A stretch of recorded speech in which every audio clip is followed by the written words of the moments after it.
దురదృష్టకరమైన సంఘటనని ప్రభుత్వము చాలా తీవ్రంగా పరిగణిస్తుంది.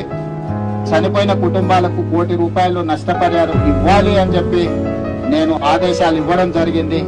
అదేవిధంగా తీవ్రంగా గాయాల పాలైన వాళ్ళకి పని చేసుకోలేని పరిస్థితులు, ఒకవేళ వాళ్ళు బ్రతికి బాగా ఇంటికి వచ్చిన పని చేసుకోలేని పరిస్థితిలో ఉంటే వాళ్ళకు ₹10 లక్షల ఇవ్వాలి అని, అదేవిధంగా దెబ్బలు గాయాల పాలై కుటాలం పని చేయలేని పరిస్థితిలో ఉండి ఆ తర్వాత మళ్ళీ యథావిధిగా వాళ్ళు పనులకు వెళ్లే పరిస్థితి ఉంటే వాళ్ళకు ₹5 లక్షల ఇవ్వాలని, అదేవిధంగా ఈ దుర్ఘటనలో ఏదైతే వైద్య సహాయం అందించాలనో వాళ్ళకి ఎలాంటి ఇబ్బంది లేకుండా ప్రభుత్వం కూడా వైద్య సహాయాన్ని 100% అందించాలని మా మంత్రులకు నేను ఆదేశాలు ఇవ్వడం జరిగింది.